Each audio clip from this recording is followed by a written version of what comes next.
So today I'm going to talk about Hume on causal necessity. It's another of the two topics for which he's most famous, along with induction. I'm going to be giving you a slightly opinionated view to help you, I hope, to make sense of how everything that he says about causation fits together. My story isn't the only possible one, but I think it's a plausible one, as you'll see. So we're going to talk about of the idea of necessary connection, that's section 1.3.14 of the Treatise, which is the main focus of Hume's discussion of causation there. Just to remind you of things we've already seen, earlier in Book 1, Part 3, Hume has identified the components of the idea of causation as contiguity, priority in time, and necessary connection. And then, as we saw last time, in 1.3.6.3, he identifies constant conjunction as the basis of our ascription of necessary connection. So what he wants to say there is that when we find ourselves making causal inferences, we do so on the basis of observed constant conjunctions. Having seen A followed by B again and again, we see an A, we naturally find ourselves ascribing or expecting a B. And we're going to see that now being identified by Hume as indeed the foundation of the idea that he's been looking for.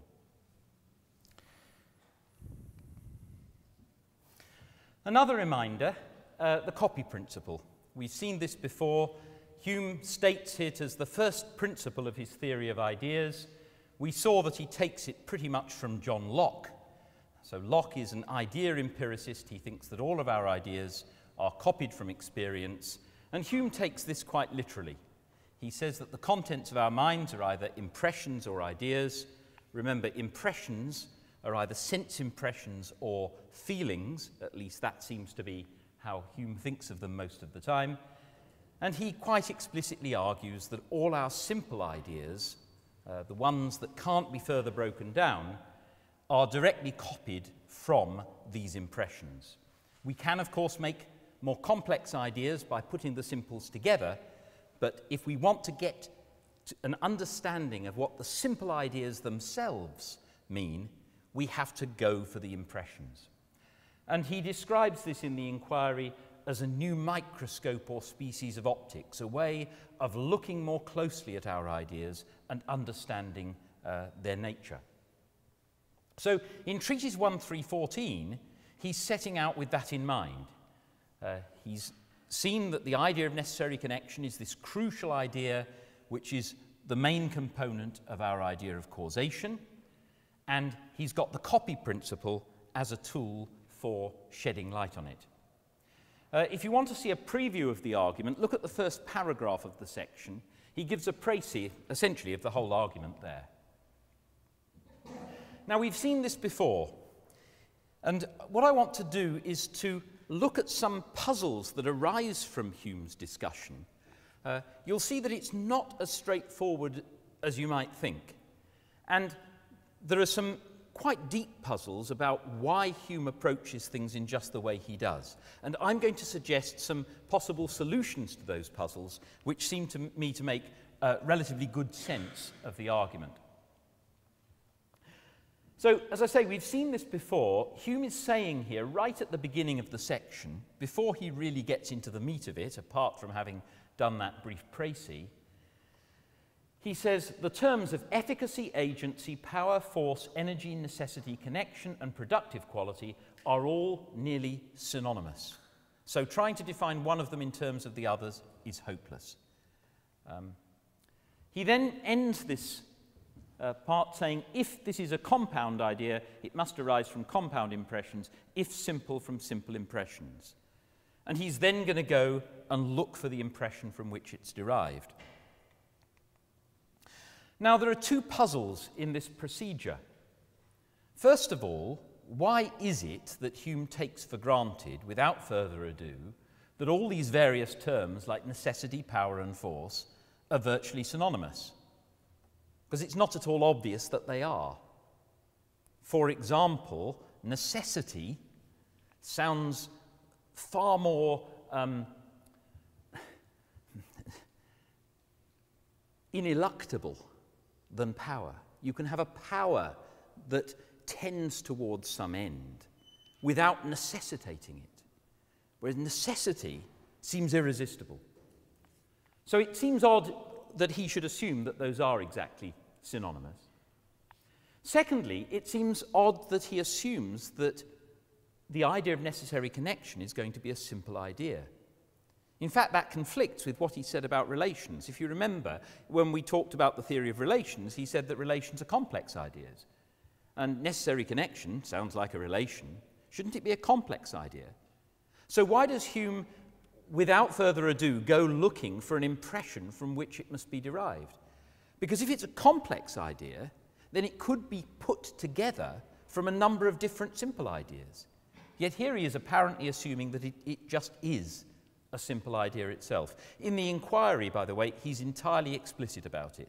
In criticising Locke, he says, Locke's explanation of the origin of the idea of necessary connection is no good, because Locke himself knows that you can't get a simple idea in this way. So, again, we've got a puzzle.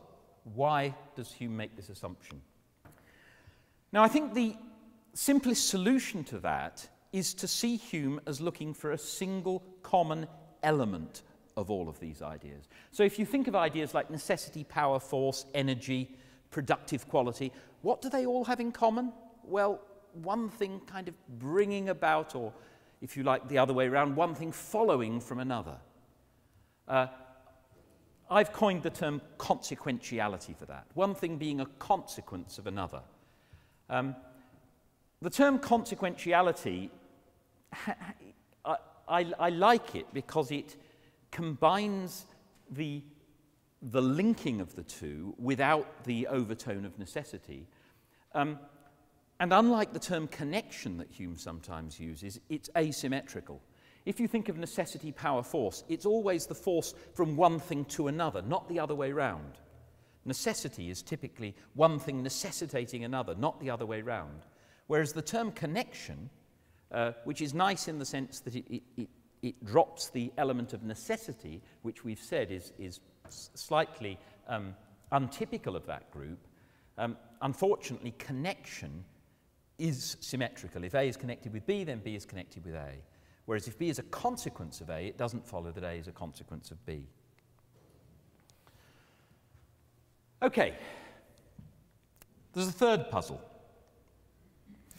Remember that Hume has said that necessary connection is a crucial component of our idea of cause. So he set out, back in 132, to identify the nature of our idea of cause. That's what he's after. Now, the idea of cause is one that we all use all the time. If the idea of necessary connection is actually an essential element of our idea of cause, then we ought not even to be able to consider the thought of a cause which is less than necessary. That ought to be an obvious contradiction in terms, but it isn't. As Hume himself says, the vulgar attribute the uncertainty of events to such an uncertainty in the causes as makes the latter often fail of their usual influence. And this is a passage which he repeats in the Enquiry. He's making that point in the context of drawing a distinction between the vulgar and the philosopher, if you like, the ordinary person and the scientist. The ordinary person, when they find that, say, their watch isn't working well, they just say, oh, sometimes it doesn't go. They're just attributing the uncertainty of events to an uncertainty in the causes. Sometimes it doesn't work. Whereas the scientist looks more carefully and realizes that if it doesn't work now but it worked before, there must be some relevant difference. He digs deep and finds a cause underlying, which explains the lack of uniformity in the events. But at any rate, the point I'm making here is that on Hume's own account, the ordinary person believes in chancy causes. How can that be possible if causes are by definition necessary? If the idea of necessary connection really is an essential component of our idea of cause. So again, I think that's explained if we see Hume not as looking for literally the idea of necessary connection, but rather the idea of something like consequentiality, one thing bringing about another, but not necessarily. So here is some corroborative evidence. If you go and look at Treatise 1.3.14, and remember the title of that section is Of the Idea of Necessary Connection, you actually find that he refers to power and efficacy about 3 times more often than he does to necessary connection. Another point is that in the Enquiry, section 7, which is also entitled Of the Idea of Necessary Connection, it was originally entitled Of the Idea of Power or Necessary Connection. So this all makes sense if Hume is after this general idea of power rather than the specific idea of necessary connection. Why does he entitle the section Of the Idea of Necessary Connection? Well, I think he does so in order to be able to use the result for his discussion of liberty and necessity, which comes later in the treatise and immediately in the next section in the Enquiry. Okay, so now I'm going to run through quite quickly the progress of his discussion here. And what you should do is go away and read the section, taking note of what's going on at the various paragraphs. And I hope this will be enough to give you a guide and make sense of what's going on. So, how do we get this idea of necessary connection? Where does it come from? Or what I've suggested, this idea of consequentiality, power. Well, he attacks Locke and says Locke's account is no good. He says Malebranche's account is no good. He then goes on to say, well, if we look at the powers of matter, if we look at what we perceive of matter, we don't see any powers there. Think back to the Adam thought experiment, you know, with the billiard balls that we were looking at last week. Adam, by looking at the balls, could not tell what powers they would have. So clearly, in any single instance, we cannot see any power or necessary connection.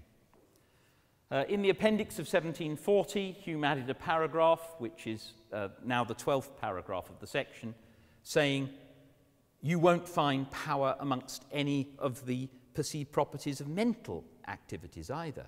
If you examine your thoughts, introspect when your thoughts are going on, you won't be able to see within your thoughts, as it were, the power that brings about another thought. It's very mysterious. He then says, well, if you can't find this elusive idea in any single instance, you can't form a general idea either. And here he's drawing on his theory of abstract ideas, which comes in Treatise 1.1.7. We haven't discussed that in these lectures, but it's quite an important part of Hume's philosophy. Here he just draws on it in this one paragraph. So, where does the key come? Where do we get this idea? Well, as we've seen, it comes from inductive inference. When we see A followed by B repeatedly, C and A infer a B. We immediately conceive a connection betwixt them and draw an inference from one to the other. This multiplicity of resembling instances, therefore, constitutes the very essence of power or connection and is the source from which the idea of it arises. Now, when I see A followed by B, motion in one billiard ball followed by motion in the other, we've seen that there's no impression of power there. I may see the colour of the ball, the shape of the ball, the movement of the ball. I may hear a sound, but I don't perceive anything that corresponds to the idea of power or necessary connection. How does repetition help? Repeated occurrences of billiard balls bashing into each other just give more examples of the same, don't they? Well, in order to find any new impression there, we have to look inside ourselves. It's something that's going on in our own minds that changes, not something outside. Now, recall this sentence here, which I quoted last week when we were dealing with 136, the argument concerning induction. And I mentioned that it was a nice epitome of Hume's argument. Perhaps 'twill appear in the end that the necessary connection depends on the inference instead of the inferences depending on the necessary connection. So the upshot of Hume's discussion of causation is that you might have thought to start with that the idea of necessary connection, or power, causal power if you like, causal necessity, you might have thought that idea would come from what we see of external objects, billiard balls bashing into each other and so on. But it turns out actually the key to that idea, it lies in our habit of inference. When we make an inference, that provides the new idea somehow. Now, that's a little bit puzzling. How can it provide a new idea? I mean, I see one billiard ball moving and followed by movement in another one, and I see it again and again, and I see A, find myself inferring B. How does that give me a new impression? Well, he sometimes talks as though it's a feeling.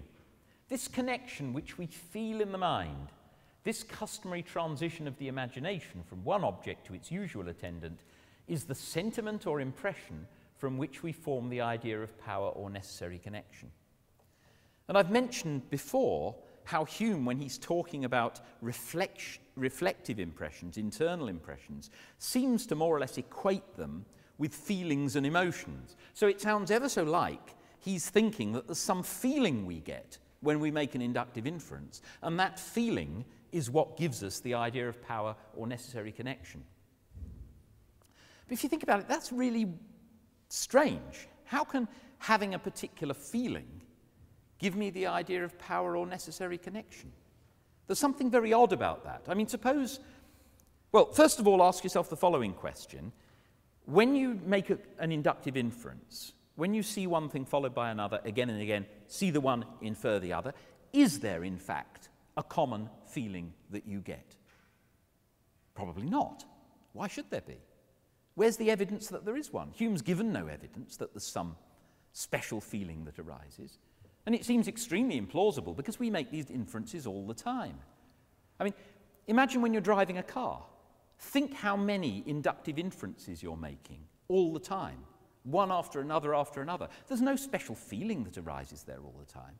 The only thing that's common is the feeling of expectation, if you like. But that's going to be a different feeling depending on what you're expecting.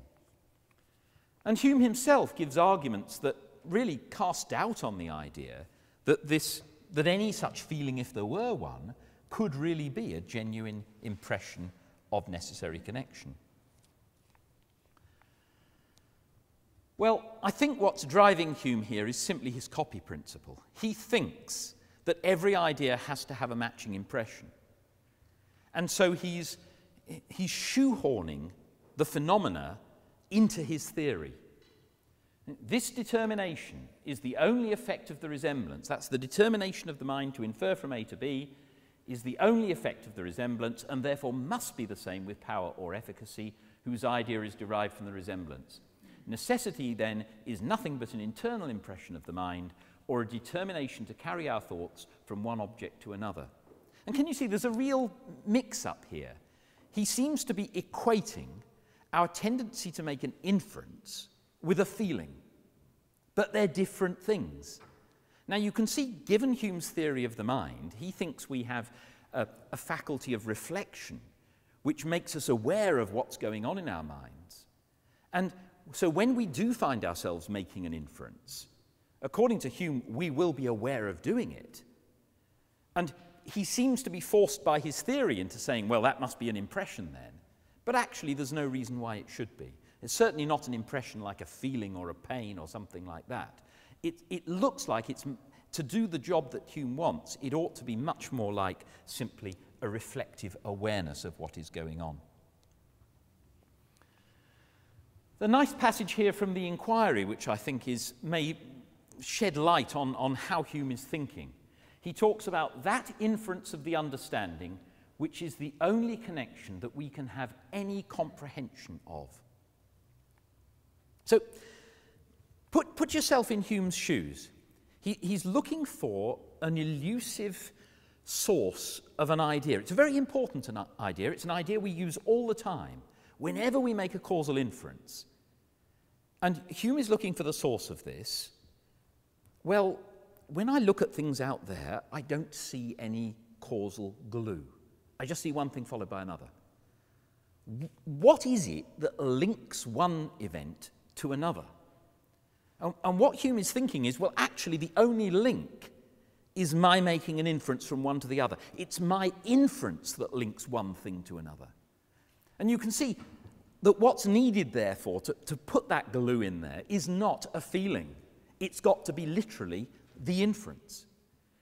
So I think if we could help Hume out by saying, look, Hume, you've gone a little bit wrong here, because you have this kind of rather narrow notion of reflection as simply being like an internal sense. So as though you sense feelings, and that's what it does. But look, actually, you need a broader notion of reflection, one that encompasses reflective awareness of what's going on in your mind. If you seize on that and say, oh, that's the clue to the idea of necessary connection, it's the inference from one to the other, which is what Hume is saying a lot of the time, but stop thinking that it has to be like a feeling, you get a much more satisfactory theory. I'm not saying it's a true theory, but it's certainly got a lot more going for it. Okay, so let's now see where this leaves Hume with regard to necessity. He does seem to say that necessity, thus understood, is something that's in the mind, not in objects. Customary inference is the essence of necessity, so necessity is something that exists in the mind, not in objects, nor is it possible for us ever to form the most distant idea of it, considered as a quality in bodies. Necessity is nothing but that determination of the thought to pass from causes to effects and from effects to causes according to their experienced union. Now, some people say that this kind of language disappears from the Enquiry. It doesn't. When we say, therefore, that one object is connected with another, we mean only that they have acquired a connection in our thought and give rise to this inference. Now, it makes it look ever so much as though Hume is a sort of sceptical subjectivist. He's a relativist about necessity. He just thinks it's something that exists solely in our mind, maybe like many people think aesthetic qualities exist only in the mind. Now, one way in which Hume shouldn't be read, it's quite tempting when you see that, and he's saying necessity is in the mind, not in objects. You might think he's saying, there's some kind of special causal glue in there that doesn't apply out there. He's not saying that. Rather, in order to understand what Hume is saying, I think you have to think about it in terms of his copy principle and see that he's trying to get some grasp on ideas by reflecting on where we get them. He's saying that the only understanding we have of causal glue between one thing and another comes from our own tendency to make the inference. And that applies whether we're talking about external things or internal things. Okay. If we might reflect on our own sequence of thoughts and realize that thinking about one thing, say, makes us angry or makes us happy, well, that's exactly the same. It's constant conjunction. We don't see any more causal glue in that case than in the external world. But we find ourselves ascribing it when we make the inference. Okay, so the whole theory looks a bit crackpot in a way, doesn't it? I mean, he's saying that causation isn't really in the world, it's all in the mind, or at least it looks like that's what he's saying. And then he says, well, people won't believe me. They'll say this is wrong. But that's because they're biased. The mind has a great propensity to spread itself on external objects and to conjoin with them any internal impressions which they occasion. So people make this mistake all the time. I mean, you taste a fig, for example, and you smell it, and you're naturally inclined to attribute the taste to the physical thing and the smell to the physical thing. But actually we know that the taste and the smell aren't really in the physical thing at all. They're in your head. And this is the same kind of mistake, he says. And notice, he says this is a mistake. That's quite important. This is a very famous passage in Hume interpretation, because a lot of people read this and say, there we are, Hume is some kind of projectivist. He thinks that we project things out onto the world. Well, yes, there are strains in Hume of projectivism, but in this particular case, Hume is quite unambiguous in saying this is a mistake. So we'll come back to that later. But though this be the only reasonable account we can give of necessity, I doubt not that my sentiments will be treated by many as extravagant and ridiculous. What? The efficacy of causes lie in the determination of the mind? As if causes didn't operate entirely independent of the mind and would not continue their operation even though there was no mind existent to contemplate them. To remove power from all causes and bestow it on a being that is no ways related to the cause or effect, but by perceiving them, is a gross absurdity and contrary to the most certain principles of human reason. So this is Hume putting words into the mouth of his opponent, saying, I'm sure people will say my theory is mad. They'll say this kind of thing. And Hume replies, I can only reply to all these arguments that the case is here much the same as if a blind man should pretend to find a great many absurdities in the supposition that the colour of scarlet is not the same with the sound of a trumpet, nor light the same with solidity. If we really have no idea of a power or efficacy in any object, or of any real connection betwixt causes and effects, 'twill be to little purpose to prove that an efficacy is necessary in all operations. We do not understand our own meaning in talking so, but ignorantly confound ideas which are entirely distinct from each other. There's no retreat there. Hume is saying that somebody who says his theory is ridiculous is like a blind man who, when told that he doesn't understand what scarlet is, says, I do know what scarlet is. It's like the sound of a trumpet. And you say, no, you haven't got a clue. You don't know what scarlet is because you can't see. And the guy may think that he's got a grasp of scarlet, but he hasn't.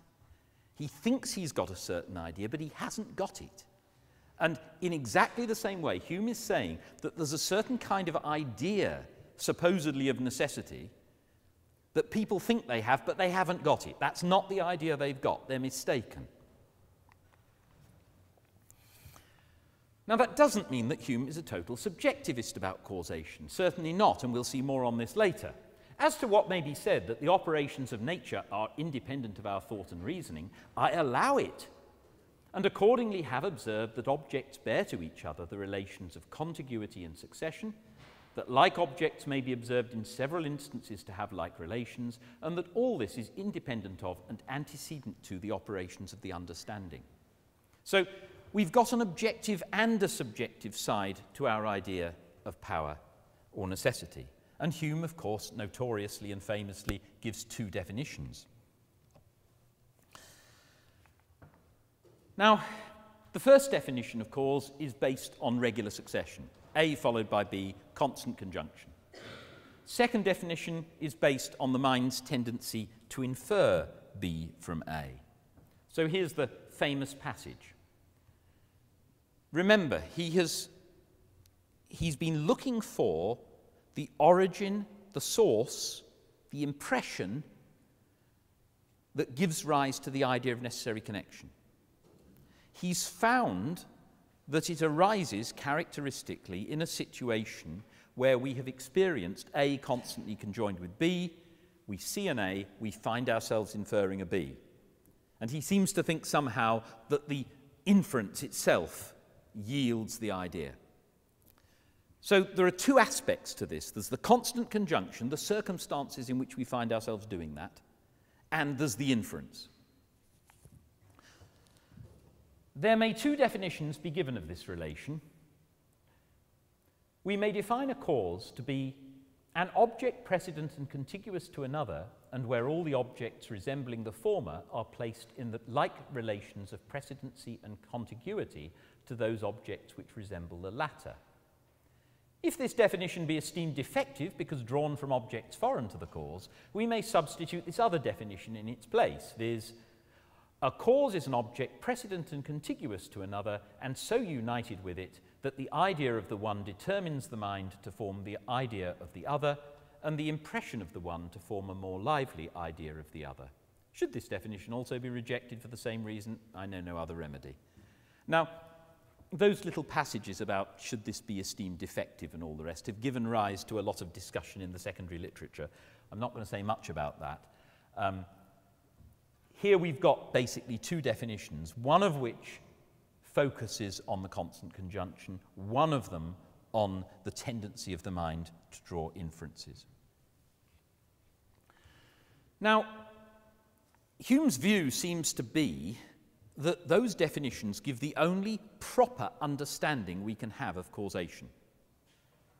And do notice, by the way, this is vitally important, Hume's discussion of the idea of necessary connection does not culminate in a rejection of that idea, right? He's not rejected the idea, he's vindicated it. He's found the impression from which it's derived. He hasn't ended up with the conclusion that there is no such impression. So whatever else he's doing here, he is not rejecting the idea of necessary connection. But he does want to reject some bogus notions of necessary connection.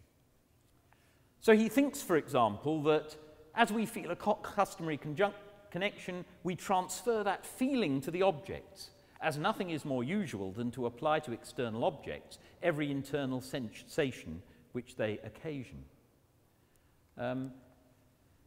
I've mentioned already the passage about the fig, where he says that we naturally attribute taste and smell to the physical object. And that's a mistake. And in a footnote there, in 1314, right in the heart of the discussion of necessary connection, he refers to this passage and says, there you are, it's the same kind of mistake. So when people attribute to external objects the same feelings that they feel internally.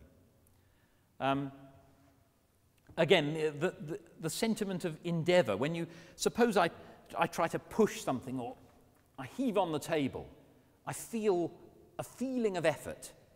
And the vulgar, ordinary people, very naturally read some feeling of effort into their idea of necessary connection. That's a mistake. So these are mistaken ideas of necessary connection. But the more precise Humean idea, as I've said, is vindicated by Hume's discussion. And I've put some a quotation there at the start, an important passage in the middle of the discussion, where he says, it might seem that we have no such idea, but actually it's more likely that we've made a mistake somewhere and we've just got the idea wrongly applied here. Let's carry on. And he goes on, as we've seen, to find an impression which vindicates the idea. Now, I think what Hume is doing with these two definitions, it's tricky, there's a lot of discussion in the literature on this, but I think the simplest, consistent way of understanding his definitions is something like this. In order to understand what necessary connection is, in order to grasp hold of it at all, you have to be the sort of being who naturally makes inferences in response to constant conjunctions. Right? You see an A, again, followed by a B, again and again and again. You see an A, you find yourself inferring a B. Got that? Here you go, I'll show you the billiard balls. Right, that's the idea I'm onto, necessary connection. It's that tendency to make inferences. Now, given that we are the kind of creatures we are, we find ourselves naturally doing that in response to constant conjunctions. And essentially, I think Hume is saying that is the right and appropriate thing to do. Apply that is the tendency to make inferences, in response to constant conjunction. So the definition actually includes within itself a kind of recipe for being more systematic. And this kind of thing is quite common in Hume's philosophy. The same kind of thing goes on in his moral philosophy and his aesthetics. He wants to say you can only understand some way of thinking, either aesthetic judgment or moral judgment, by having a certain kind of experience. If you've never disapproved of anything that anyone's ever done, then you just don't understand morality. You've never felt that characteristic thing of approval or disapproval. You don't know what people are talking about when they talk about morality. But if you have experienced it, then sometimes you might approve or disapprove in very inconsistent ways. You might do so on inappropriate occasions. And you can learn to refine your judgments of morality or aesthetics so that you apply them in the appropriate cases. And I think very, very similar thing going on here. The appropriate places in which to assign causal necessity are cases of constant conjunction. Okay, Hume goes on and draws some corollaries of the definitions. I'm not going to spend time on those, except to just point out that here this links up closely with what I was saying in the first lecture. You can see that Hume does have a payoff from his discussion of causation, both in relation to things like the cosmological argument and to the discussion of free will. Okay, now I'm going to whip through quite quickly a discussion of a very prominent debate in recent Hume literature. And I'm going to explain very briefly why I think the debate is, or ought to be, pretty much settled. Again, I'm going to be somewhat opinionated here, and I'm going to be summarizing quite a lot that I've said in a long paper a couple of years ago, 2009, in the journal Mind. It's about 25,000 words, so it needs some summary. But if you want more detail on all of this, feel free to go and look there. Okay, so Hume has generally been read as denying the existence of any kind of necessary connection that goes beyond the two definitions. He's given these two definitions. That's all we can understand by necessary connection. To suppose anything more is just thinking in ways that we don't understand and can't make sense of. But some recent writers, starting with John Wright, he wrote a book in 1983, quite influential. Edward Craig, Galen Strawson is probably the most forthright of these. And Peter Cale, who's here in Oxford, is quite sympathetic to this view, though he's ascribes Hume more an agnostic position. But these people think that Hume, when he defines causation, isn't really trying to define it. They think that Hume believes in some kind of causation, real causation, that goes beyond the two definitions. And as I say, this has been very influential. I think the main reason why people are tempted towards this interpretation is because they think somehow that on the traditional interpretation, Hume shouldn't take causation seriously, when in fact Hume does take causation seriously. So I want to run through some of the points for and against. Incidentally, you'll see this, this position commonly referred to as skeptical realism. And the idea is that causation in things goes beyond relations of regular succession and inference. It's not just a matter of what's captured in Hume's two definitions.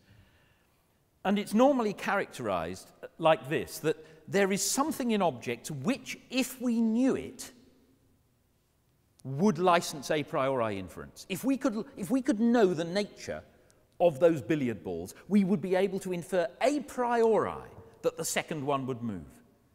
And that is supposed to give the genuine understanding of necessity, the real notion of necessity, which supposedly Hume believes in. So first of all, I want to say something in favour of the premise which I take to be largely driving this view. Hume does take causation very seriously. So examples. He says that causation is the basis of all empirical inference. We saw that last time. Right? One of the first steps in his discussion of induction, he says all inference beyond the present testimony of the memory and senses relies on causation. Okay. He proposes rules by which to judge of causes and effects. Treatise 1.3.15, the section immediately after the discussion of necessary and connection. He defines rules by which to judge of causes and effects, by which we may know when things really are causes and effects, he says. Well, he's clearly a causal realist, isn't he?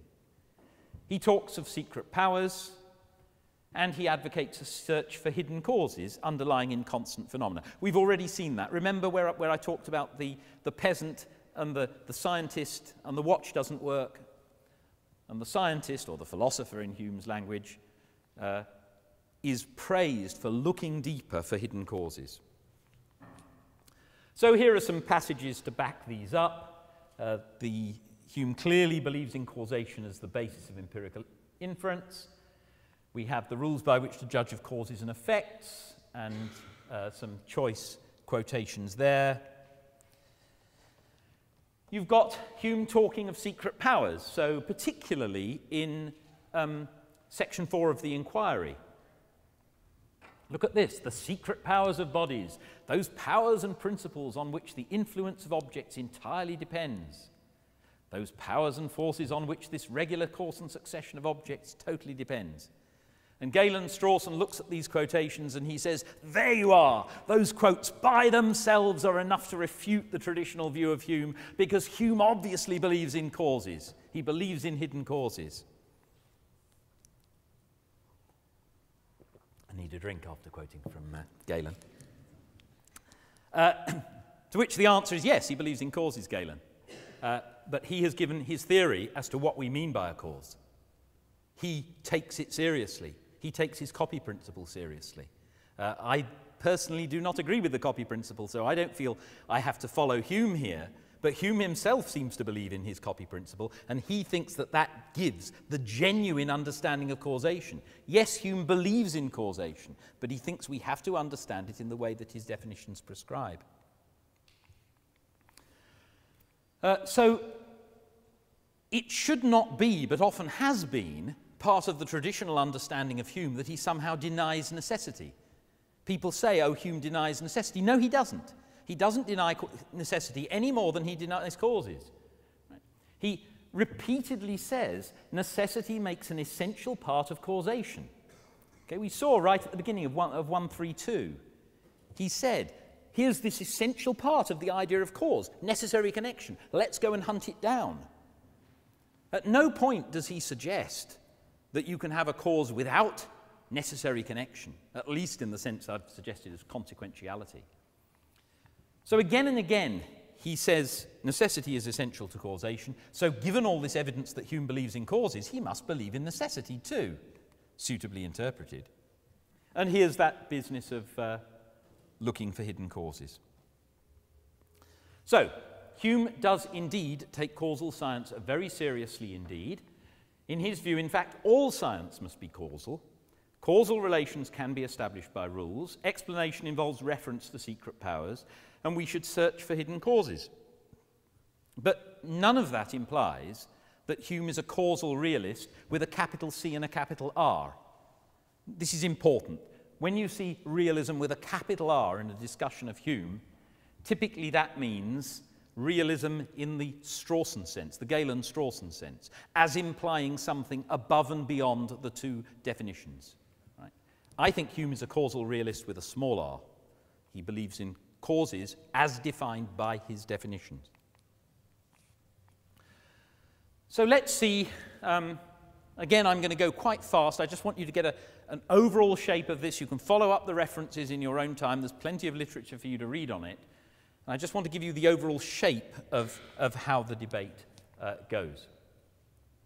So here are an initial 4 points that can be made in favour of seeing Hume as an anti-realist capital R. First of all, George Berkeley. Right? George Berkeley believes in causal science. He's a great believer in it. But he doesn't actually think that when you identify causes in nature, you're identifying real causes. The only real cause, when one billiard ball hits another, is God. Nevertheless, we can do our science, and he praises Newton, because God has set things up so beautifully that if we do search for hidden causes and hidden structure and all the rest, we'll find it.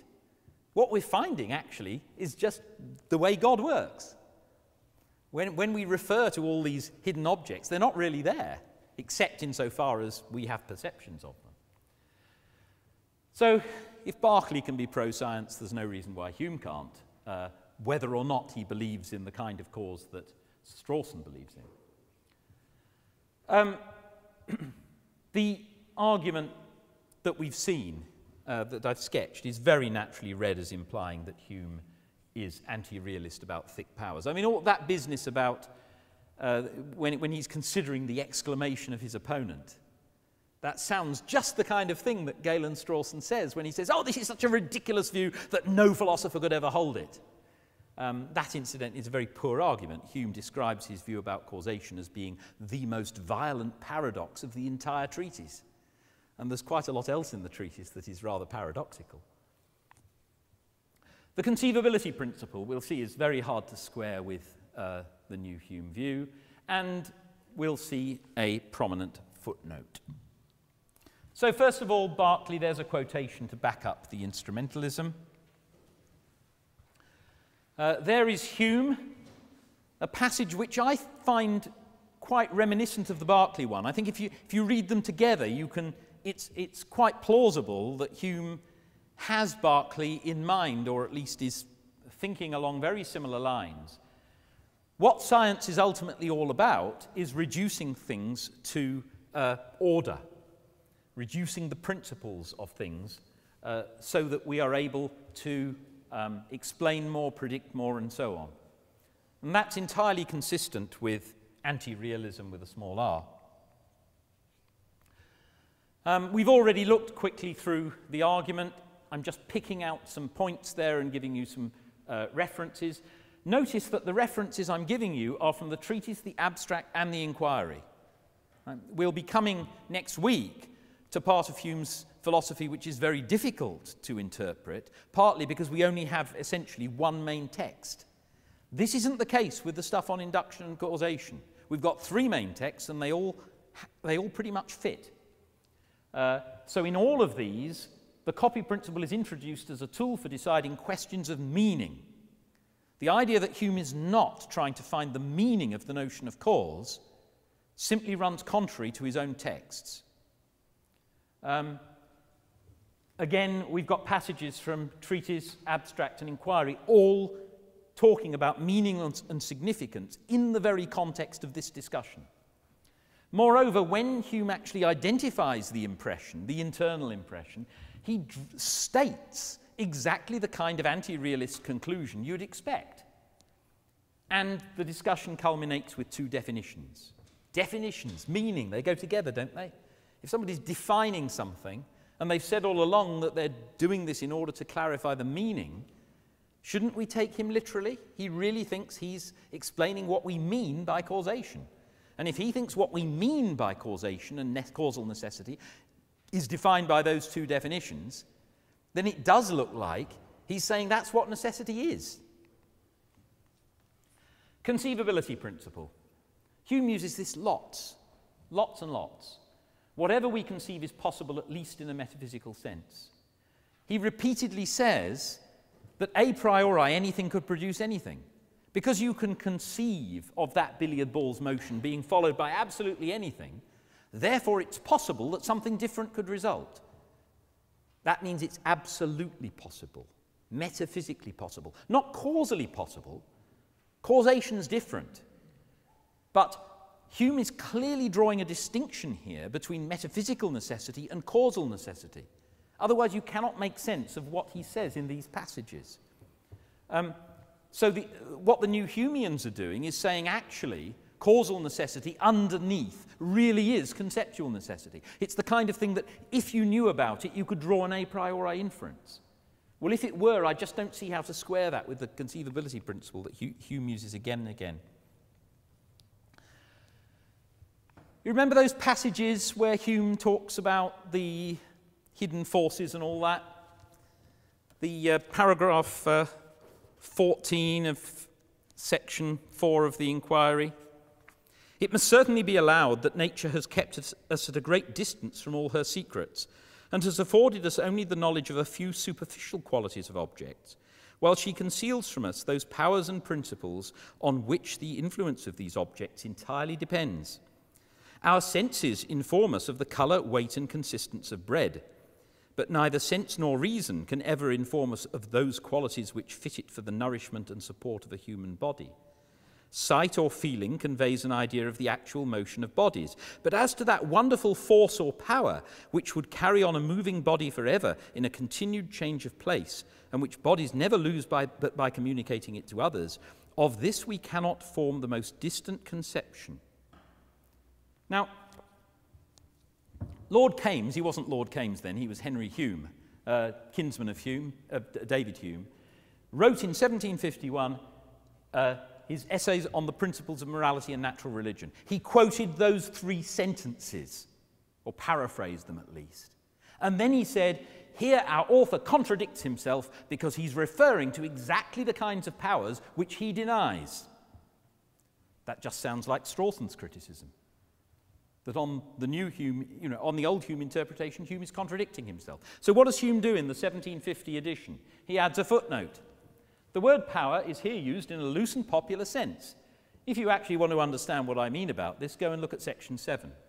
And you might say, well, hang on a minute. 1751, 1750, is this backwards causation? No. These are 2 people who knew each other well and swapped manuscripts. Kames actually tried to persuade Hume not to publish the Enquiry. He'd seen it before it was published. I have no doubt at all that this footnote, which follows in the very next sentence after the 3 that Kames quoted, is a response to Kames. So when people look at those passages in section 4 of the Enquiry and say, look, here is Hume referring to real powers, sure he is. And if you want to understand what he means by a real power, go to section 7 of the Enquiry of the idea of necessary connection. The reason, incidentally, I think that there's lots of this power language in the Enquiry is nothing to do with what the new Humeans talk about, nothing to do with that at all. It's rather that Hume has realized by then, by 1748, he's realized that science isn't a matter of predicting event A followed by event B, or event A followed by B when C is present but not when D is present, or whatever. No, it's not like that. What happens when you have one billiard ball moving towards another? In order to predict what happens, you don't just think in terms of A and B. You think in terms of things like momentum, energy, forces. You calculate. And once you start doing that, you start using the language of powers.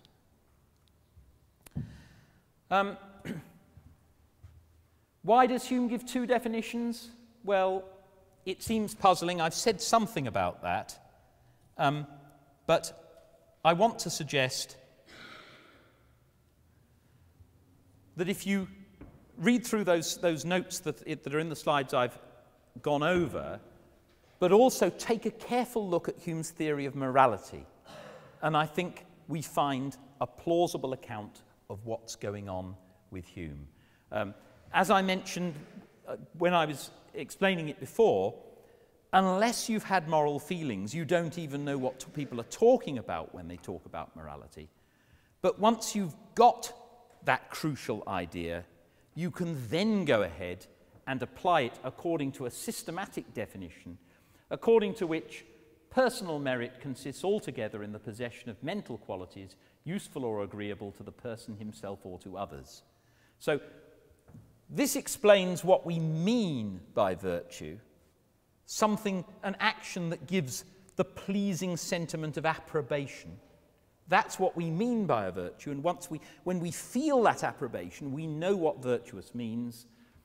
The first definition says, well, if you actually go and look at the things to which we apply that, you'll find they are these, and that is how it should properly be applied. So I think that gives a pretty consistent account of what's going on in Hume's discussion of causation. I've provided more slides. You haven't got those all now, but you will have next week. There'll be another 12 on the other side of the handout for next week. I'm just providing those for you to look at and follow up yourselves, and I hope you'll find those helpful. Right. See you in 2 weeks' time, because next week I'm going to be enjoying the warmth of Moscow and a conference devoted to Hume's 300th year. Can I just have a quick show of hands? I'm sorry I've gone a bit over time. quick show of hands, we have actually 4 choices for fitting in the extra lecture that we need, either in week 7 or week 8. Here are the 4 choices. 3 till 4, i.e. immediately before this lecture, week 7. 5 till 6, that is immediately after the lecture, week 7. And the same again in week 8. Which of you could not make it if it were 3 till 4, week 7?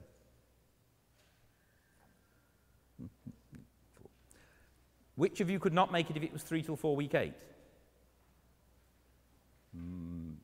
Nearly the same. Which of you could not make it if it was 5 till 6, week 7? None. What about 5 till 6, week 8? Right, 5 till 6, week 7 it is. All right, so we'll have 2 lectures next week with a 10-minute break in between. All right, see you then.